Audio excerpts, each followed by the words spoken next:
de vieilles connaissances. Hein. Emmanuel Tiandou a été secrétaire général du gouvernement, donc ils ont des choses à se dire. Voilà. Ce sont des anciens collaborateurs qui se retrouvent, mais dans un autre cadre, un cadre beaucoup plus formel. Là-bas, c'est peut-être plus détendu. Et là, maintenant, c'est le moment fatidique pour Pascal Koupaki de soumettre son dossier à l'examen des officiels chargés de recevoir son dossier, voir si les pièces répondent effectivement au dispositif mis en place. Et nous voyons au loin là-bas Lionel Zinsou qui, dont la silhouette se dégage de tout le lot. Tout à fait. De par sa taille. N'est-ce pas, Maxime Arotondi? Oui, Lionel Zinsou est là, déjà, à l'intérieur de la Sénat. Bon, on va voir, avec une forte délégation d'ailleurs. Hein, c'est le contraire qui nous aurait surpris. Tout à fait, tout à fait. On attend de voir les quelques leaders politiques qui sont derrière lui, qui l'accompagnent ici au dépôt de sa candidature. Pascal Irénée Koupaki qui continue de soumettre son dossier. Mais Maxime Arotondi, s'il arrivait là qu'une pièce administrative manquait à ce dossier, que va-t-il se passer? Mais il reste encore du temps, hein. on a encore 2 heures, donc il pourrait retourner à la maison chercher la pièce manquante. Ah non, mais bon, si c'était le fameux certificat, ce serait vraiment un peu délicat, hein, parce que l'administration est déjà fermée. Le délégué serait déjà touché. Ah oui, oui. Ou le CA, le chef d'arrondissement de sa localité serait peut-être dormi. Spécialement, ils peuvent organiser quand même je crois qu'à l'heure actuelle, aucun chef d'arrondissement, encore moins un délégué de quartier ou de village n'oserait, surtout à Cotonou, n'oserait aller se coucher. Parce que tous attendent, ils savent qu'en retour, ce qui va sortir de là, autrement dit, même jusqu'à 23h30, si quelqu'un va chercher son certificat de résidence, rassurez-vous, l'intéressé l'aura. C'est vrai. Événement exceptionnel, mesure exceptionnelle, dit-on. Mais pour qui connaît bien le ministre Koupaki, il est vraiment méticuleux. Très méticuleux et c'est vraiment mettre le petit plat dans les grands pour ne pas se faire surprendre au dernier moment. Et ceux qui l'ont côtoyé à la BCAO savent que c'était vraiment un homme de rigueur. Maxime? Oui, moi, ça se passe comme... j'ai pas fait la BCAO pour le confirmer, mais... Vous savez, un peu comme on le dit, hein, l'avion ne connaît pas de barrière. C'est-à-dire, qu'est-ce que vous voulez dire par là? Paraître comme étant un envoûtement, ne connaît pas telle personne, mais il est vraiment méticuleux, l'intéressé n'est pas méticuleux. Non, ce n'est pas comme cela. C'est-à-dire, lorsqu'on parle d'oubli, parfois c'est des choses qui dépassent l'entendement. Ça vous arrive, c'est tout comme si parfois vous êtes assis, vous pensez que vous êtes en train de regarder votre poste téléviseur et en un clin d'œil, un sommeil vous emporte. 2 secondes après, vous vous dites non, je ne dormais pas. Non, j'étais en éveil. Oh, vous avez dormi. Mais c'est vrai que le diable est dans le détail. Le diable est dans le détail. C'est d'ailleurs lui qui le dit souvent. Non, c'est le ministre des Finances, l'ancien ministre des Finances, Souleymane Mana Lawani, qui le disait que le diable est dans le détail. Donc c'est pour ça que ce détail-là doit être vraiment bien réglé lorsque chacun dépose maintenant, il a le cœur dégagé. Je crois que c'est de cela qu'il est question. Et que donc... le candidat Koupaki a très bien fait d'être venu longtemps avant l'heure. On vient à peine de dépasser, il est en train d'être 22h07 ou 8. Donc vous voyez, il sait que là, si une pièce manquait, si une pièce manquait, donc il a encore le temps. Et puisque nous avons aperçu aussi le candidat Lionel Zinsou, même si c'est de très loin, je suis sûr que lui aussi, d'ailleurs je suis sûr que tous les candidats sont déjà aux abords. C'est sûr, quelqu'un voudra bien peut-être être le tout dernier candidat, il n'y a pas de problème. Mais il y a une autre question qui s'invite dans le débat. Vous savez, il y a une candidate qui est arrivée tout à l'heure et qui est ressortie telle qu'elle est venue. Je vous assure que la candidate est encore debout là. Elle est encore debout, elle fait de petits gestes, tout comme si elle criait sur des gens pour dire mais quel papier vous avez demandé que je n'ai pas. Donc personne ne l'écoute, plus personne ne l'écoute. Donc elle est encore debout là. Voilà. Donc je me demande mais comment est-ce qu'ils font pour entrer. Est-ce qu'il suffit de dire je suis venu déposer ma candidature, pourquoi on vous laisse passer? Je me demande comment ça se gère.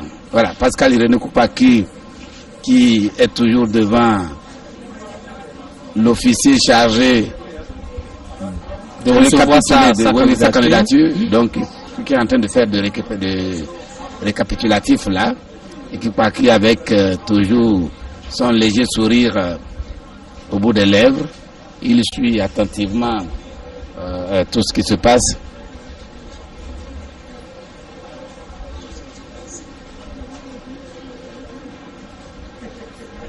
Apparemment, Maxime Aratondi, toutes les grosses pointures annoncées ont répondu présent à l'appel.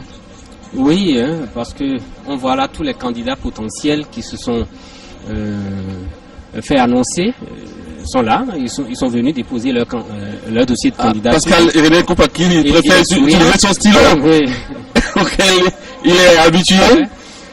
Et là, je crois, c'est des signes qui ne trompent pas. Son dossier va être validé, accepté, non, pas validé. Il recevra le récépissé provisoire de recevabilité. Je crois dehors, il y a ses lieutenants. L'ancienne ministre Christiane Mouessavi. Et Lambert Coty, également ancien ministre. Tous deux ont appartenu à ce gouvernement-là. Le gouvernement que Pascal Irénée Koupaki avait dirigé comme Premier ministre. C'est Christine Mouessavi. Oui, Christine Mouessavi. Ouais. Christine Mouessavi. Ils sont tous contents. À l'image de leur, je ne dirais pas lieutenant, mais leur porte-flambeau. Voilà. Il apparemment repart avec son dossier en main. Un grand sourire. Donc il va passer maintenant à la dernière étape pour signer son adhésion aux idéaux de la paix qui doivent caractériser cette élection présidentielle. Koupaki, toujours souriant, même dans les moments les plus difficiles. Mais je pense qu'il doit se faire délivrer maintenant son... Non, il a reçu le récépissé. Et quelle est la dernière formalité là? C'est, disons, il recevra le dossier qui contient, disons, certains dépliants. Certains documents. Le code électoral par exemple. Voilà, le calendrier électoral. Également un certain nombre de documents qui lui permettront de poursuivre le reste du processus. Et après, à poser sa signature sur ce document qui est le signe qu'il adhère aux idéaux de la paix qui doivent caractériser ces élections-là. Je crois qu'il vient de bien passer cet examen-là. Célestin Marat revient tout gai. Peut-être il y a du nouveau pour nous, Célestin. Quoi de neuf? Merci Alain Dossuovo, Maxime Aratondi, Wabi Boukari. Je vais prendre un risque et j'espère que je ne vais pas être, si ça ne se passe pas ainsi, mais un risque d'annoncer quand même ce qu'on peut appeler le scoop, parce que depuis le matin nous nous sommes posé la question de savoir qui serait le candidat de la Renaissance du Bénin, qui serait le candidat du PRD, mais ce soir je prends le risque d'annoncer quand même le scoop. Nous avons vu le Premier ministre Lionel Zinsou entrer avec des représentants de ses partis. J'ai vu l'honorable Tchobor, qui n'est pas de la RB, mais j'ai vu Blaise Anzo Glélé. On m'a même dit que Léadi serait encore dehors. J'ai vu l'honorable Zinsou Edmond, je crois, du PRD, et je pense que les choses sont maintenant claires. La RB, le PRD vont être derrière le candidat Lionel Zinsou. J'ai même eu l'information, et là ça reste à vérifier, il faut être prudent, que sur son logo, le logo du candidat Lionel Zinsou, il est très fort probable que nous ayons les logos de la RB et du PRD, mais là je reste très prudent parce que c'est une personnalité importante qui me l'a annoncé, je le dis comme ça, mais au moins de visu, j'ai vu beaucoup de personnalités de ces partis. J'ai vu Zissou Edmond du PRD, j'ai vu Blaise Ahanzo Glele que j'ai même salué, j'ai vu l'honorable Bida, j'ai vu l'honorable Bagana, j'ai vu aussi le député Tchobo. Donc il y a une forte délégation, c'est un monde fou à l'entrée de la Sénat ce soir. Lionel Zinsou est déjà à l'intérieur de la Sénat, il est allé s'installer en attendant la sortie de Pascal Irénée Koupaki dans une salle bien aménagée, et je pense que d'un instant à l'autre, on va voir le Premier ministre Lionel Zinsou, le candidat Lionel Zinsou, pardon, et j'avais déjà eu l'information, mais elle reste à confirmer, mais je peux vous dire à 80% déjà, on peut penser que le PRD, la RB sont derrière le candidat Lionel Zinsou. Au vu de ce que moi j'ai regardé ce soir, j'ai vu Blaise Ahanzo Glele très très radieux. J'ai demandé si Léadi était déjà à l'intérieur, on m'a dit il est encore dehors, parce que la sécurité est devenue plus rigoureuse que le matin. Le portail est presque fermé. Pour entrer, il faut faire patte blanche.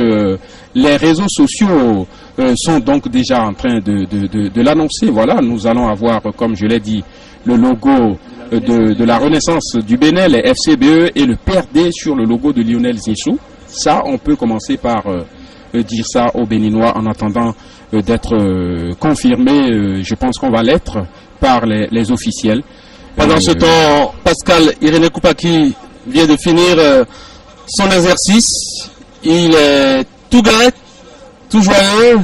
Il va certainement nous livrer ses premières impressions après cet exercice de dépôt de candidature. Il a certainement reçu son récépissé de recevabilité de son dossier. Il salue une fois encore la vice-présidente de la Sénat, Geneviève Boko-Nadja, le professeur Bossou, lui également membre de la Sénat. Je crois qu'il est confiant. Nous allons revenir sur les propos de Célestin Marat tout à l'heure, qui nous a apporté un scoop. Je crois que ça, disons, ça nous déroute, et puisque le PRD avait pratiquement dit que c'est à l'issue d'un conseil national qui vont décider du choix de leur candidat. Mais en attendant, nous allons suivre Pascal Irénée Koupaki qui s'apprête, très heureux, qui s'apprête à nous livrer ses impressions. Il échange encore quelques mots avec ses lieutenants. C'est comme s'il venait de passer avec succès un examen et qu'il avait son diplôme en poche. Et ça, franchement, c'est vrai, on le connaît très souriant, mais aujourd'hui, il déborde d'énergie et de joie, de gaieté. Voilà, il s'installe. Nous sommes impatients d'entendre ses premiers mots. Ça va être certainement, comme pour les autres, un ouf de soulagement. Parce que l'attente a été assez longue. On l'attendait depuis samedi. Dites-nous quels sont les sentiments qui vous animent et quel est votre message, quel est le message qui fonde votre candidature? C'est une décision grave que de venir à la Sénat déposer un dossier de candidature à l'élection présidentielle de son pays. Décision grave parce que c'est la rencontre d'un homme avec un peuple. Un peuple qui a besoin d'espérance. Décision grave parce que cela prend beaucoup de temps de mûrir une décision de cette nature. Je l'ai fait avec mes amis, mes compagnons,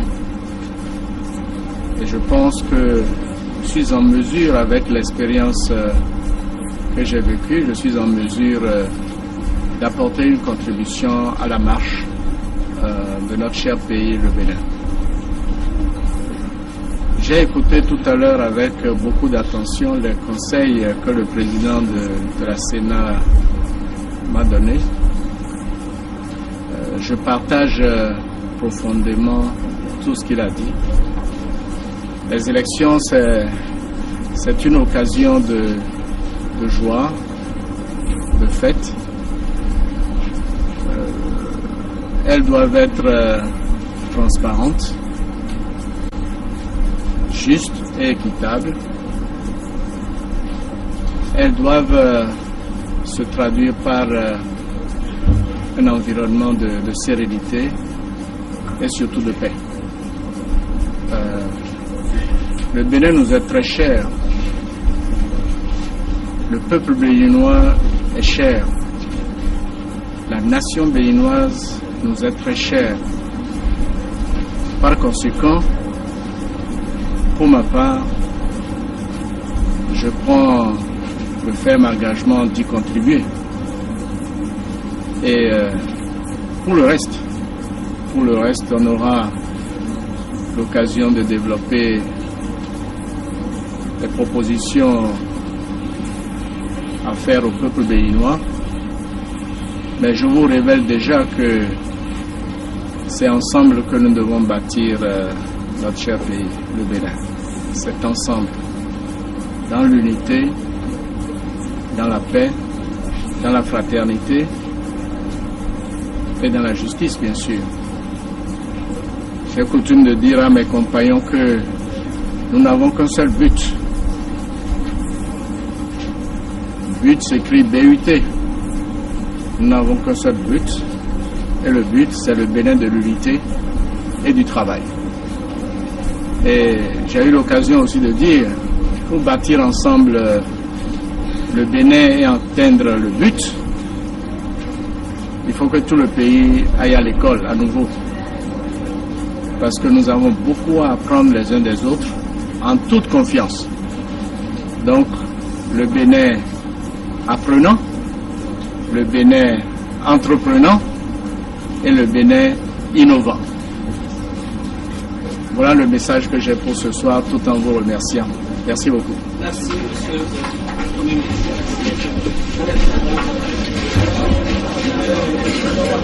Les impressions de Pascal Irénée Koupaki, qui vient de sortir de la salle où il a réussi à recevoir le récépissé de recevabilité de son dossier.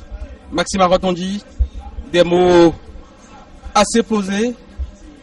J'ai fait avec mes compagnons le choix de me porter candidat et mon leitmotiv c'est le but, BUT, le Bénin de l'unité et du travail. Maxima Rotondi.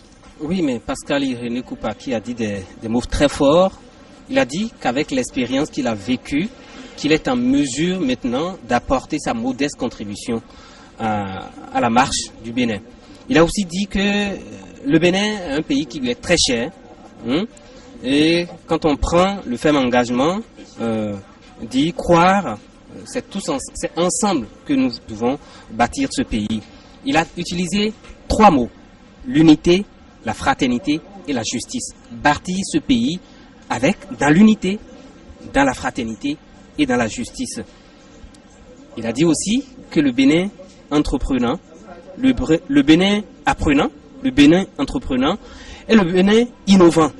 C'est une nouvelle conscience. Il a su glisser ces idées de la nouvelle conscience à travers ces déclarations. Oui, je suis en mesure aujourd'hui d'apporter ma contribution à la marche du Bénin. Le Bénin en marche vers son développement. Célestin Mara, vous avez également peut-être suivi, pas tout à fait, mais je crois que Pascal Irénée Koupaki vient de passer cet examen.